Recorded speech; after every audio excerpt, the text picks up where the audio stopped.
tempo passa, vamos ficando mais velhos e o corpo já não responde como nos tempos de juventude.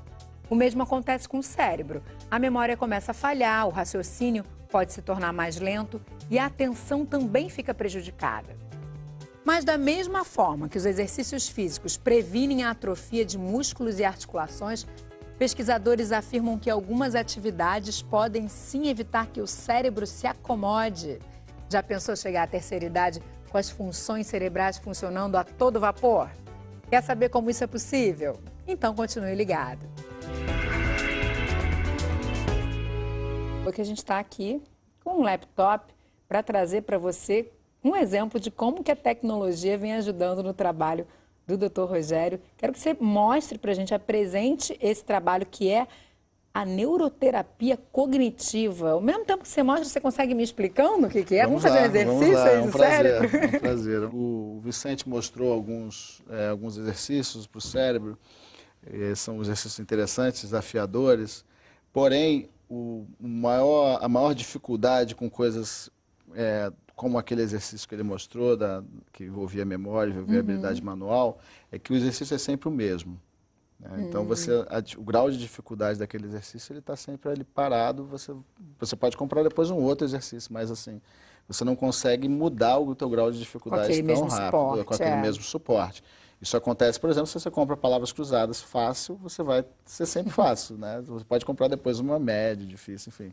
Mas você não tem uma variação tão grande na dificuldade do que você está fazendo. E, por outro lado, a tecnologia já permite que a gente tenha essa variação a cada momento. Que você consiga trabalhar sempre no seu limite do seu desempenho. A gente sabe que se algo for muito difícil, a gente vai ficar frustrado, a gente vai parar de fazer. Se algo for muito fácil, a gente não vai modificar o nosso cérebro. E com a tecnologia, a neuroterapia cognitiva surge nesse momento, você consegue agora que os seus exercícios sejam adaptados a cada momento, sejam como se fosse personalizado a sua capacidade de aprender, a sua capacidade de responder. E ele vai acompanhando também a nossa evolução? E ele vai acompanhando a nossa evolução, né? Nesse exercício aqui, o que a gente tem que fazer, um exemplo, essas aves vão piscar, tem que identificar uma ave que é diferente das outras, né? E a velocidade com que elas vão piscar vai ficando cada vez mais rápida nessa direção, quanto melhor a gente for respondendo ao exercício. Se por acaso você não conseguir, você errar, essa barra aqui vai começar a andar para o lado esquerdo, ficando agora mais fácil, para que você consiga sempre estar engajado com o exercício. Porque se o exercício estimula a gente, difícil, né? A gente acaba abandonando. Se é muito fácil, a gente não vai sair do lugar. Então, realmente, o segredo desse tipo de exercício é ele estar sempre sendo adaptado ao seu grau à tua capacidade naquele momento, né? Eu vou tentar então, Rogério, Sim, vamos lá.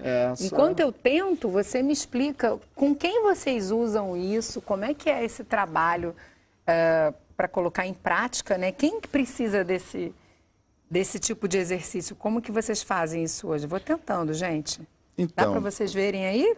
Esses exercícios, eles são exercícios que foram desenvolvidos para diversas populações, né? Então, existe uma intenção de utilizar isso, já vem sendo estudado. Esse exercício especificamente que você está fazendo é um exercício envolvido nisso. Ele começou a ser estudado em pessoas acima de 60 anos, mostrando que pessoas que utilizavam esse tipo de exercício conseguiam se manter mais independentes na vida, conseguiam dirigir carros, por exemplo, com mais habilidades, com mais segurança, porque eles estavam sendo desafiados pelo exercício e estavam conseguindo realmente manter essa capacidade de resposta rápida, que é o que a gente precisa em diversas situações da vida. Olha, eu estou tentando fazer e te escutar, mas acho que o meu cérebro está um pouco acomodado, vou tentar acordar ele um pouquinho. Mas é interessante, né? Porque realmente é um desafio. Você vai, e é rápido também, não é tão fácil não, gente. É porque você estava indo bem agora. Eu comecei a prestar atenção no que você estava falando, claro, e comecei a... Ó, agora acho que eu vou, ó. Ah, consegui. O macete é a gente tentar encontrar e identificar esse quadrante onde está o pássaro diferente, né? Interessante, você deve fazer isso já com o pé nas costas, né, Rogério? Ó, errei. Eu gosto de fazer. É bem bacana. E quando você errou, ele ficou mais difícil, mais fácil para que você não fique frustrado. Você estava trabalhando já no seu limite. E é como você falou, quando você tentou prestar atenção em mim, fazer o que a gente chama de multitarefas, isso tem um custo.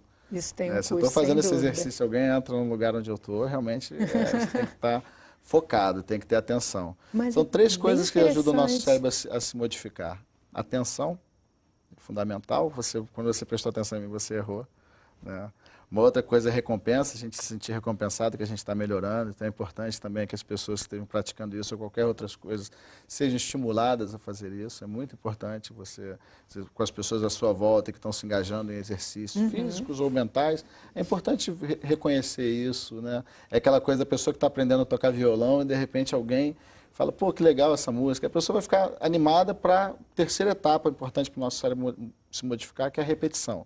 Não adianta a gente fazer um exercício uma vez só. A gente tem que se exercitar de uma forma com bastante repetição para que aquilo tenha um impacto importante. E vocês já tiveram um resultado interessante com essa prática que vocês estão levando, né, esses locais que você explicou. Qual o objetivo mais adiante? Qual a intenção que vocês têm com esses jogos eletrônicos? Então, o que que acontece? Isso já foi muito estudado nos Estados Unidos, já tem sido estudado na Europa, no Japão também, e a gente começou a estudar isso no Brasil recentemente. Então, a gente tem, no momento, 2 estudos sendo feitos.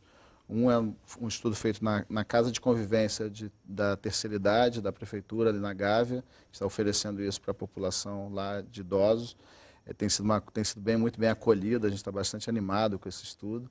E um outro é com a população, já que tem um transtorno mental, que é a esquizofrenia, que a gente faz no Instituto de Psiquiatria da UFRJ. Mas a gente pode ter mais adiante essa aplicação dele sendo mais ampliada?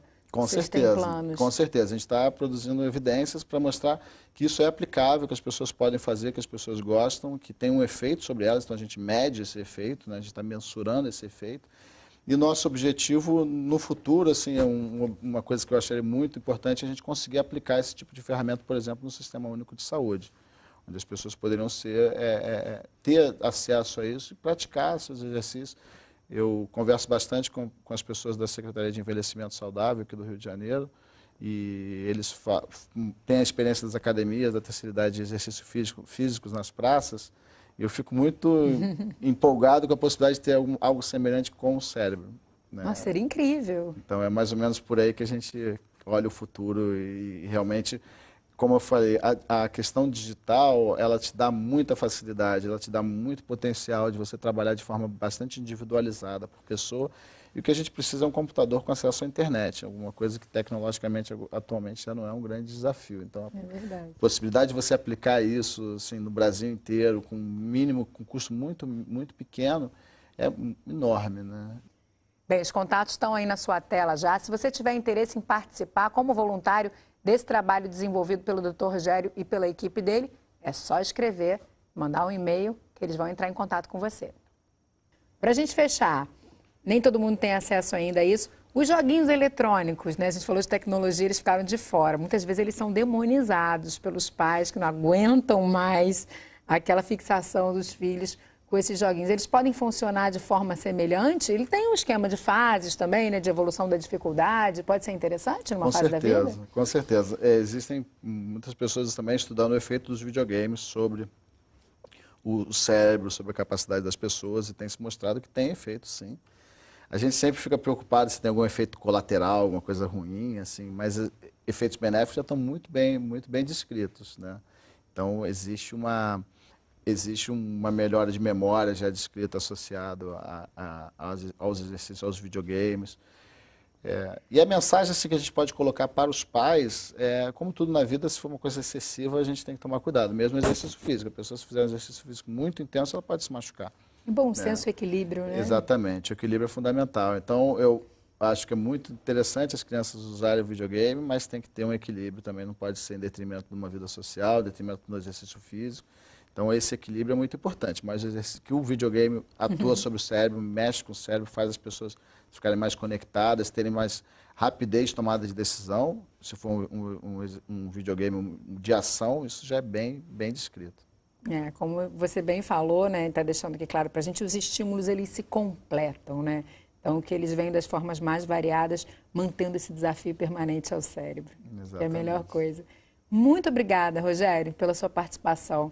Adorei saber de algumas formas que eu posso usar ao longo da vida para manter meu cérebro mais afiado. Não sei se esse joguinho, se eu conseguir me sair muito bem, mas é uma forma também, né? Certamente, se você continuar praticando, você vai ficando cada vez melhor. Obrigado, Marcela. Obrigada a você, até uma próxima, viu?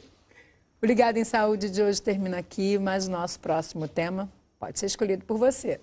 Manda sua sugestão. Para falar com a gente, você pode enviar um e-mail, ligar ou então acessar a nossa página no Facebook.